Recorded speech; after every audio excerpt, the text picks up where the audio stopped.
Good evening. Good evening and welcome to Thursday with Jamila. I'm so excited to be on tonight. I know that I say that every time that I go live, but it's because I truly mean it. Like, I do count it a privilege and an honor to be able to share. So I hope that you guys are ready for tonight's broadcast. If you would do me a huge favor, like and share this post. Let's comment, let's engage, let's have a beautiful time together tonight. The weather here in Houston is a little wet and dreary, but I like it. It reminds me of home. Um, Home being Portland, Oregon, where I was born and raised. I guess Texas would be considered home because I've been here since 2003. So I don't know that I can continue to claim to be an Oregonian, but nevertheless, come on in. Good night, good evening. I hope you guys had a good day. I'm going to let this phase out and then we are going to jump right into tonight's topic, which I am super juiced about. It's something that I've been kind of pondering with, and I think it's a very timely topic for the present state that we are in. I think some of us may not be paying attention to the time, and when you're not paying attention to the time, you set yourself up to miss the moment. And I don't want us to miss the moment in this season. So let's go ahead and get started. If you saw the title, it is entitled "And Then It Shifted," and the subtitle is "For Such a Time as This."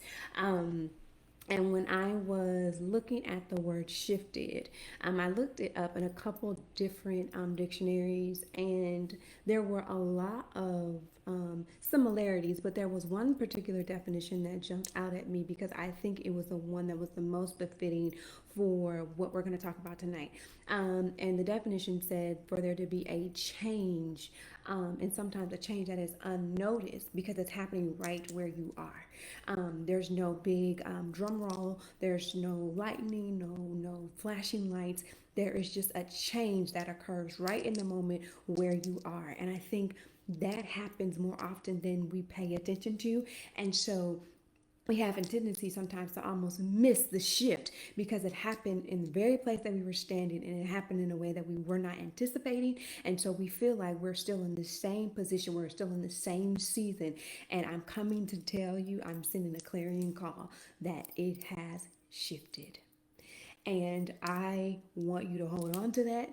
I want you to believe in it. I want you to hope against hope because, again, sometimes when it's happening right in the very place that whatever you're facing is occurring, sometimes the shift goes unnoticed. But if you would just lean in to the whispers, if you would just lean in to what your season is telling you, it's telling you in subtle ways that there has been a shift. You can start to embrace what you're going to need to do next. Just to lay foundation,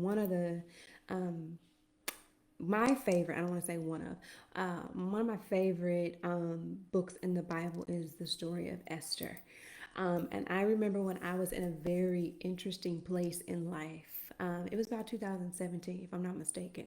And I just needed clarity and I wanted to know from God, like, what is this? Why am I going through this? I need to hear from you, but I need to know that it is you.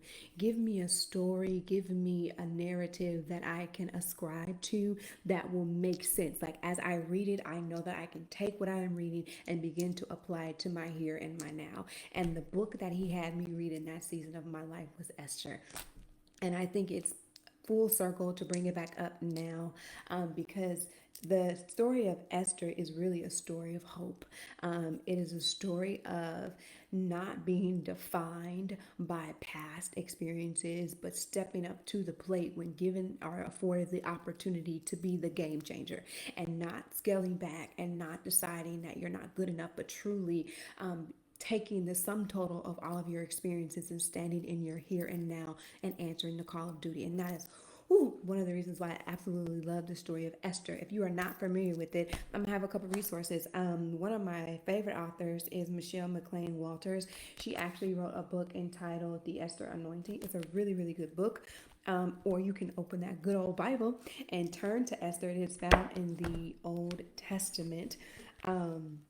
and read it. I think it's a journey worth kind of going through and understanding. But I'm going to lay foundation so that we can jump into the story. So when we're dealing with the story of Esther, Mordecai took his daughter's took his uncle's daughter in, and her name was Hadassah. I need you to keep that in mind. Her name was Hadassah. Hadassah's mother and father had passed, and Hadassah was noted to be a beautiful woman in the land. I can't find any literature that supports, what age her parents passed away, where she goes from orphan to being adopted by her uncle. I can't find any information that speaks to her emotional state. But if I could just think about it from maybe how I would respond to lose parents and then be taken in by an uncle, that can be a very traumatic shift, right? We're talking about, and then it happened, the shift, right? So we can't find any literature to disclose how she was feeling, but what we know is her parents were no longer living. She was taken in by an uncle. That's the first shift. She's going from having parents to now having to be adopted. Okay, so that lays foundation about Esther. Now, Queen Vashti, I believe that's how you say it. She was summoned by the king. Okay, and the reason he was summoning her is because he had a little bit too much to drink. He was partying. He was fully enjoying himself, and he wanted to parade what he called his most prized possession to his guests. Like he wanted to parade her in front of her guests, and Vashti said, "No, she said, I'm not going to do that." And the king, unlearned and not knowing exactly how that should have been addressed, he has to go to the wise men and ask for counsel. What shall we do? Or what is the proper rendering for the queen when she defies the command of the king? When she outright says no, what shall we do in response? And the wise men, the eunuchs, if you will, responded saying, and I believe, if we read it in context, they responded in fear of how other women who heard of how the queen responded would then treat their husbands. And so they had asked, if it pleases you, let us write a decree that states that no women are ever allowed to do this. Like, this is not an acceptable response. If you have been summoned by the king, then you are to obey. And if he wants to parade you around like some, acquired trophy, then so be it. Your dignity, your wherewithal, your namesake, who you could value yourself to be, is not our concern. If the king should summons you, then you should come. I actually give, hats off to Queen Vashi, because I think that was an awesome move. She had her dignity. She said, I will not go. So the second shift was the changing of the guards, because she would not be flaunted in front of the guest. She lost her royal seat. She no longer could reign, right? And so shift one, Hadassah goes from having parents to being adopted. Shift two is Queen Bashi. And I might not be saying that right, y'all, but it goes from, it's the changing of the guard. She held on to her integrity, her moral compass, defied the king's orders. So now there's a changing of the guard because she has to step down from her royal seat. And I wanted to talk about that because even though, she's losing a position, there is a position to be gained. And I think sometimes we look at that in a negative connotation. Maybe her reign and her season had expired. And God just used this particular opportunity to clear the way for the next woman to reign. Okay. So don't take that and be like, well, that's not fair and that's unjust. We've got to understand God's ways are always perfect, and how he chooses to maneuver the pieces is, it's within his power and his will to do so. So if you're in a season and maybe an opportunity has presented itself, and the backstory that someone was removed out of position for you to be put in position, one, always ask for clarity to ensure that you should be taking that position. But if you get clearance to understand that there have been seasons that sometimes expire, and it's time for the next person or the next group or the next whatever to take their position for such a time as this. I can say that I've been in a position where my season had expired. I had to acknowledge it. It was a very hard reality to grasp. It was a very hard reality to submit to, honestly. But when God says that the season and the time for this is up, and if we stay outside, or if we prolong it when he is telling us to leave, then we run the risk of sitting on a shelf expired, and no goods are, you don't want anything that's expired. Like if you go to your pantry and it says the expiration date has passed, you throw that out. So why give ourselves to people who need nourishment when we've expired? Okay, so just understand if her time had expired and now the way was being made for the next woman to take her reign. Okay, so as a result of her refusal, as a result of her losing her position, all of the beautiful virgins of the land were gathered, Hadassah among them. Okay, in the place, and they were placed in the care of Haggai. Hadassah, I know you guys heard me say Esther at the beginning. Who is this Hadassah that you speak of? Well, Esther's name was Hadassah, okay? And that name represents righteousness, okay? She was a Jew. Her identity had to be concealed. So she goes from parents to adopted. The queen goes from queendom to being dethroned. Hadassah gets corralled with the virgins of the land, and she has to have her name changed to conceal her rightful identity as a Jew. So her name is changed to Esther. Okay, Hadassah represented righteousness. The name Esther signifies the star. Okay, our name change represents our fulfillment of purpose. Sometimes there has to be a changing of one's identity to disassociate from something else so that you can stand in the rightful place that you're appointed to in this season. Okay, let me give you some examples. So Jacob to Israel, right?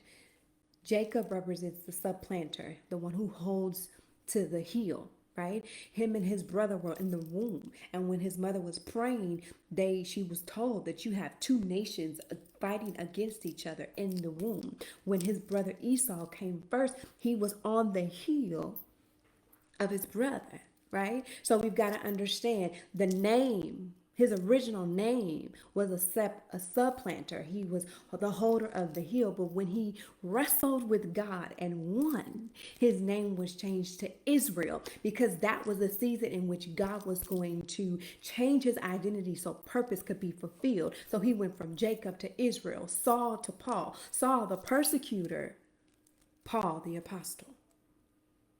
Most people had a hard time receiving Paul because they were saying, weren't you the persecutor of us? Weren't you the one who set out to kill us? Weren't you the one who set out to annihilate us? Yes, but when God met him God met him, right? And he changed his identity and he stripped him of who he was, and he made him just as great as a warrior of the kingdom. His name had to represent his present assignment. So we may not get outright name changes, but there is a change because we are no longer friends, but we are no longer slaves, but we are called friends. We are called the children of God. So we are no longer sinners, but we are called the children of God. So when there is a name change, walk in the truth and the power that that name brings so that purpose can be fulfilled. And I would like to ask you to never feel you have to whisper who you are. Never feel like you have to dim your light. Never feel like you can't ever walk fully in who you know you have been appointed and affirmed to be in this season. The name change justified and qualified you. Okay? That's the next shift. She goes from Hadassah to Esther. Esther obtains favor upon entry. Okay? To the point that she was given 7 choice maids, cosmetics, and she was put in the best place of the harem. Now, I already have an issue with the fact that it's a harem, but I'm not going to go down that path. Anywho, she was given the choice quarters. She was given maid service. She was given the top of the line when it came to the cosmetics. The shift was the shield of favor for the task before her. She had gone from being a child to her parents to being adopted by her uncle. She had gone from being in her uncle's home to now being shifted into the king's court. She gains favor upon entry, and now she has a shield of favor. The things that were bestowed upon her speak to the shield of favor that was apportioned to her for the task before her. The thing that I want you to know is that you have grace apportioned to you for the task before you. But if you don't tap into every element of your your shift, you do not seize the moment to walk in the grace apportioned to you. Why? Because, and the shift happened for such a time as this. Esther, among the others, had to be, there was a year-long process, right, where they had to be cleansed, they had to be washed, they had to have these perfumes, they were taught etiquette, they were told how to approach the king, they were told how to maneuver as they deemed a queen should, mostly by men, which I find to be interesting. But let me stay on the point.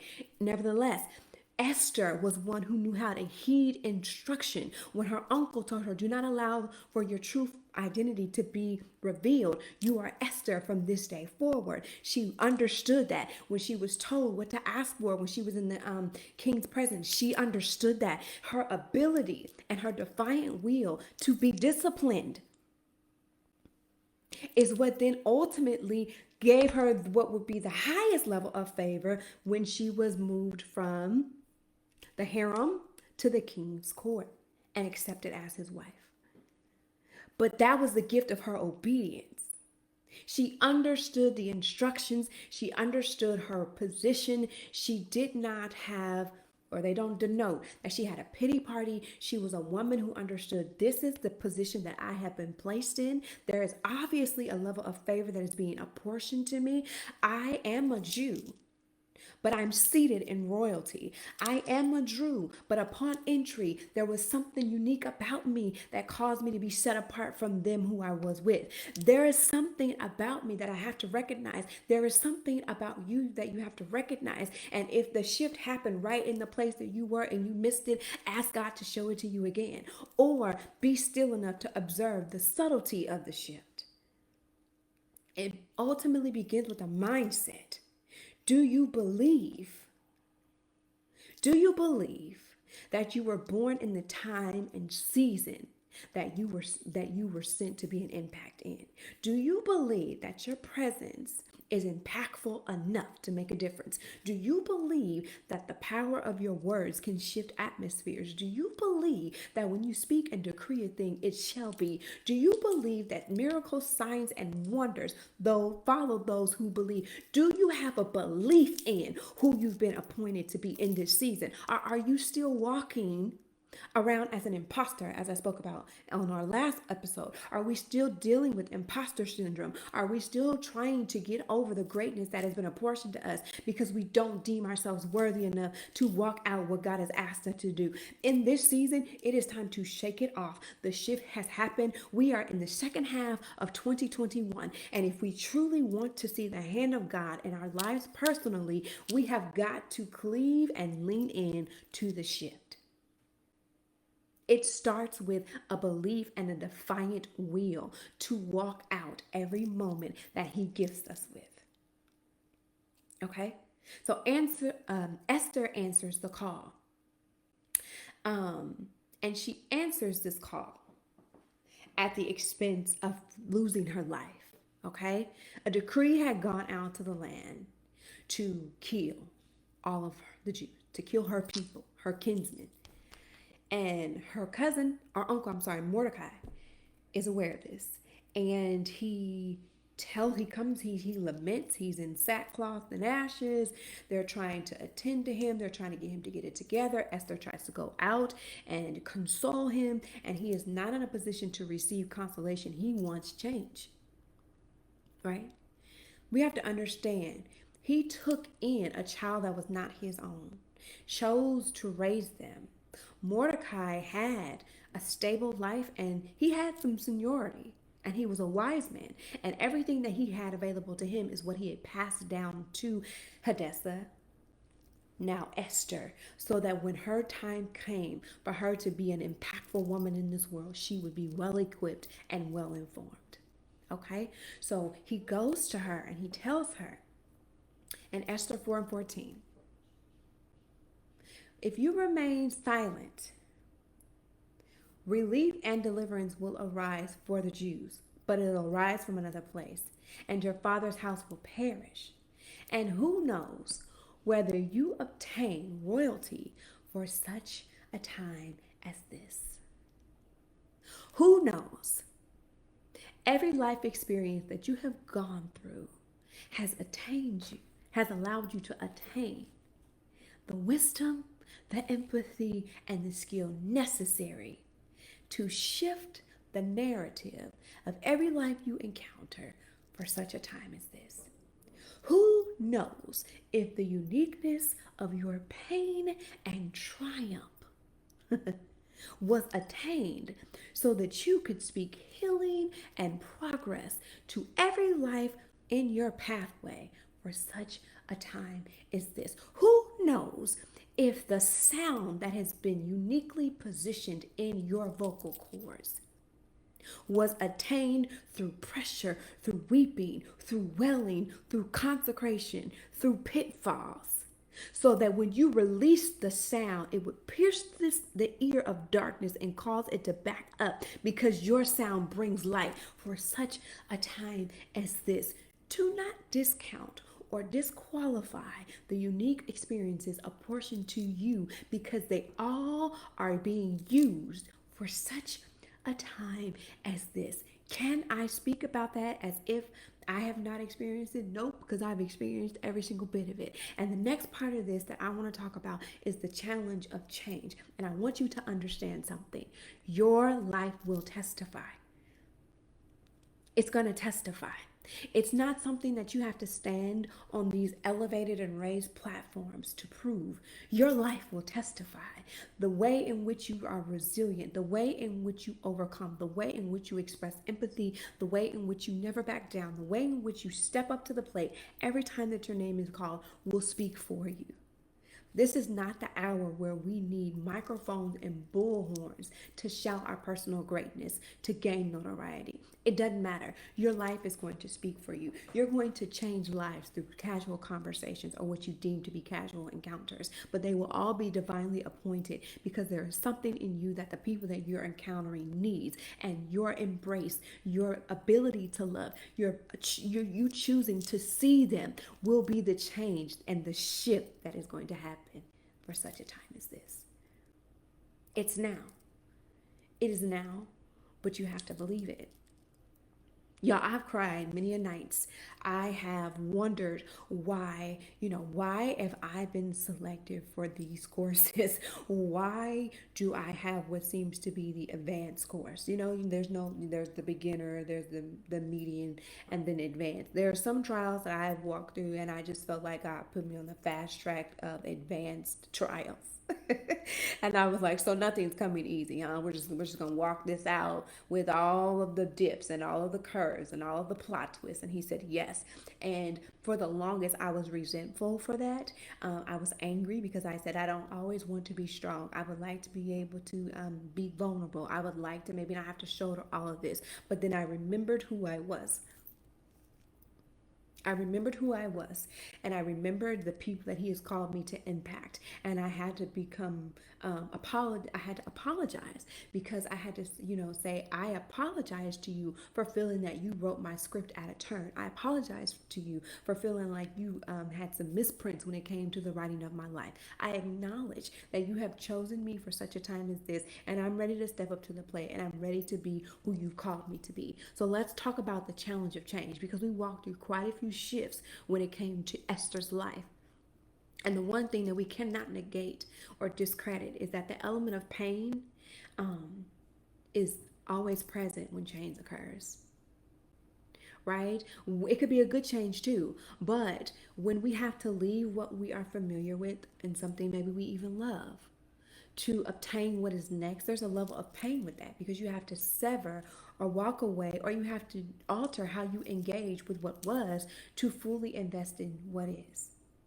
Okay, so you have to leave some stuff behind in order to become fully present in what's becoming.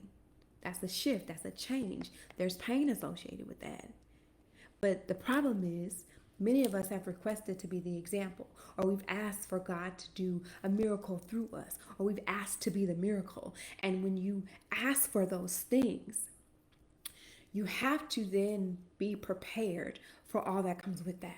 Okay? Because asking to be a miracle, asking to be the example means that you are willing to let your journey be put on display for the betterment of somebody who's going to need the footnotes on how to get through it. You are volunteering for your pitfalls to be put on display. You are volunteering to cry publicly. You are requesting to be embarrassed, humiliated. You're requesting those things. You're requesting to allow your most vulnerable positioning to be put on the big screen. And you may say, Jamila, no, I'm not. Okay, think about it. If you have asked for God for something and you said you get the glory out of this, if you said that, do you realize then his glory is within his control? We don't get to control that. So that means whatever you have decided should be my course for this particular thing to produce a miracle, I'm all in. Yeah. So that means when it seems delayed and everybody's still asking, well, did God come through for XYZ? Yeah, they get to ask that because you asked to be a miracle. When it seems like it should have happened by now, when it seems like maybe you missed God, or when it seems like, well, everybody else got that thing that you prayed for. Well, what happened to yours? Did your prayer get hindered? The one thing I would caution you to do is to never compare the uniqueness of your experiences to someone else's. Because here's the thing, guys, our lives don't mirror anyone else's. Okay? And that is from conception to present. Everybody has something that they have gone through from the time that they were conceived in their mother's womb to where they are now. And nobody walking the face of this earth has an identical set of experiences. So even if we're praying for the same thing, the outcomes and how it happens will look different because we're not all going to do the same thing along the way. We are all going to have our unique steps that we are going to take to bring us to an expected end. So do not fret and do not become weary because it seems like y'all pray for the same thing, but the outcome seems like it's more favorable for someone else than you. Count up the cost and understand that when God comes through, he's coming through in the time and season that what he spoke will not just arrive, but it will thrive. He is going to position the miracle, the blessing, the answered prayer to arrive in the season where that thing can reach its highest potential. And sometimes that's really hard for us to understand and accept when we want it, when we feel we've waited long enough, when we feel we've suffered long enough, when we feel we prayed, fasted, and wept long enough. But he is not going to allow his promises to fail. They are yes and amen, and your purpose is affixed, and everything that is attached to you and your story is going to materialize in its appointed time. But you have to commit to the pain of change. Because when he plucks you out of where you've gotten complacent with, so that he can stretch you and groom you to go to the next level, you've got to submit to that.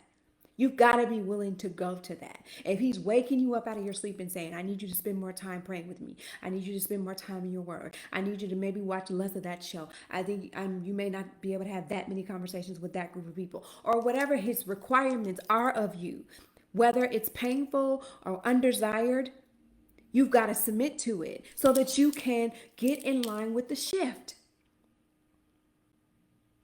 so that we can make our impact in this season. Guys, I have seen so many stories pop up, and I've seen so many indicators going out about the shift that is among us in the natural sense of things, and how the times are changing, and how things, supply and demand is upside down at this point, and you're saying days will be worse before they get better, and all of those things. But here's the thing: God's children are the answer to every world problem. Do you believe that? God's children are the answer to every word problem, and he will reveal his mysteries to us so that we answer every problem in our present time. We are not going to just allow life to happen to us. Those of us who are in alignment with the shift so that we can make the impact that we are called to for such a time as this, we will not be left behind. We will be the solutionists. We will be the change. We will be the answers.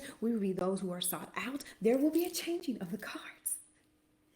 There will be a changing of the guard, but it's only for those who have a heart that is pure before Him. It is only for those who are truly doing it for the name of the Lord's sake and not for personal gain and gratification. It will only be for those who truly cry out before Him and want Him to get the glory out of everything that they do. It will be those who persevere. It will be those who get called to the forefront. It will be those who can say a thing and it'll happen in the same hour. It will be those that when we talked about it in the Bible, and it said in the same hour, in this, these are they. We are going to be those if we get in alignment with the shift. You got to silence the noise of the gimmicks and the props. We have got to get in alignment with what God is calling us to do in this season. The world has need of us. But we've been sleeping. We've gotten so caught up. We've gotten sluggish. And it's time to understand that the shift is here. The shift has happened. And whatever you set your hands to do, make sure your hands are clean. Do it with a pure heart and clean hands and humility so that the glorification of God can manifest. I am expecting great things. I am. And yeah, there was a season that I was discouraged. Yeah, there was a season that I felt like, I missed it. Or my time is up. Yeah, I'm human. I've been there. Okay? But I will tell you guys this. It's been within the last couple weeks. I said, oh, but you will hope against hope. You will hope against hope. And you will believe every word that has been spoken over you. And if you can't in this season throw your own party, celebrate the wins of those you are connected with. I told somebody a couple weeks ago, I said, I am shifting my focus and I'm going to champion those who God has placed in my pathway. That is going to be my focus. I'm going to push, I'm going to pray, I'm going to celebrate because I genuinely want to see them win. And because this person is one spiritually inclined, but they also love me enough to tell me the truth, they say, oh, no, ma'am, you don't get to count yourself out because God is still going to come through for you as well. And I believe God. Above all else, I believe that when He says a thing, it shall be. It doesn't matter how long it takes. What's that scripture in Haggai? Though it tarry, wait for it. Though it tarry, wait for it, because it will come and it will not be delayed. I used to struggle with that scripture a lot because I was like, wait, though it tarry, which means it's slowful, doesn't seem to be coming. Wait for it because it will come and it won't be delayed. And it's like, well, if something is slow, then it seems like it's going to be delayed. But God's precision is unmatched. And if He has called you by name, if He has given you an assignment, if you have been sleeping on yourself, hey, this is your wake up call. Get up from your slumber. It's not about being braggadocious. It's not about tooting our own horns, but it is truly about us leaning into the truth of who we've been called to be, because He's only going to call us by the name that He has given us. So if we're responding to fear, if we're responding to doubt, if we're responding to less than, when He actually calls your name, you're going to miss it because you didn't subscribe to all your nicknames. Y'all know people like that? They have all these nicknames and you don't even know what their real name is because nobody ever calls them that. That's us in this season where we have subscribed to all of the names that the enemy has placed on us, all of the labels that the enemy has placed on them. They say fear, you say, huh? Doubt. Oh, you call me inferior. You said my name? So when they actually say Jamila, because you hadn't heard it in so long, you don't even know you're being summoned. Share the labels, share the names that are no longer applicable. Okay? So that when your name is called and you've been summoned and the shift is upon you, you can walk it out. Yeah, are there going to be days where it's like, yeah. And I believe that's why He reveals it to us in parts. Some of us in teentiest of pieces, because that's all our little minds and hearts can manage. If you got to pray every 5 minutes through the day, okay, now what? Okay, now what? Until you can grow in your faith to realize that if He called you to this particular job, if He called you to this particular church, if He called you to this particular assignment, if He called you to it, He knew you were capable of it. So just go ahead and walk in it. Stop saying, oh, I don't know. If He didn't know, He wouldn't have given it to you. If He was unsure, He would have given it to the next person. So this is a season where I need everyone who has a word over their lives, and you are confident and you know what that word is, even if it's hard for you to believe that it was appointed to you. I need you to cling to it. I need you to get in the alignment of the shift so that you can fulfill your assignment. You are somebody's answer. You are somebody's example of what it is to triumph. You are someone's example of what it is to win against all odds. There is somebody counting on your triumph. There is somebody waiting on your testimony because they have been tracking your journey. They probably know the details better than you because they've been watching from afar, and they are waiting and standing in great anticipation of the one that they have watched from afar to win. Trust me, there are some people praying for you that you don't even know about. And they're not praying general prayers. They are praying specifics as it deals with you. There are people who truly, genuinely want to see you win because they know that there is an answer in your mouth. They know that there is an answer in the ink that you're supposed to be using to pen some details. To my writers, there are some answers that you have yet to pen because you feel inadequate. You feel like it's not grammatically correct. You feel like you're not eloquent with speech or words. Take the pen and the pad out again. And if you need wisdom and you need assistance, lean into the person who gave you the desire and ask him for direction. He'll tell you who to reach out to. He'll tell you who he's probably already put in your pathway that has the answer to the question that you have. But excuses are no longer allowed. Why? Because your life will testify. It is not a matter of if, but when it comes to the impact that you're going to make. You are going to make an impact. It's not an if, you are. It will happen when you fully submit to who you've been called to be in this season. I love Esther's obedience. I love the gift of her obedience. I love the shield of favor that surrounded her. And I thank God that she had a discipline to heed instruction and walk them out as they were given so that she could be the one to save her people. So that she could be the one to use wisdom, right? Because if you don't know the story, she couldn't go back and undo a king's decree. She had to have wisdom, right? And God gave her help because Mordecai was brought into the king's camp. And Mordecai had previous experience working in the kingdom, so he understood how it was to work, right? So where they could not undo a king's decree, there was wisdom on what to do next, and they developed the next thing, which allowed for the preservation of the people to take place.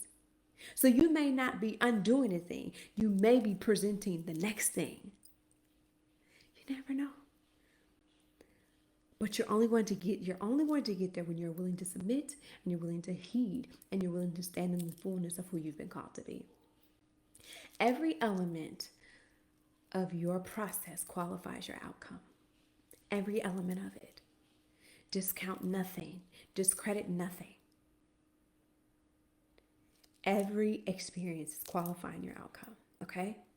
And so tonight, during your journal time, I would love for you all to really ask yourself, have I truly subscribed to the call and the mandate that is upon my life? And if I have, please show me how to respond properly so I can make the lasting impression that my life is supposed to for such a time as this. We were all born in this time and in this season because there is something that we are supposed to deposit into the world for the better. Whatever that looks like for you. And every story is unique. And that's the beauty of being an individual. And there's no space for us all. So as you climb, make sure you pull. I'm not saying that you have to put your entire life on public display, but the components necessary for God's glory to be revealed. Don't hide that. You don't have to hide your scars. You don't have to hide your failures. You don't have to hide any of that. Because I promise you, the person that you're trying to hide them from has their fair share.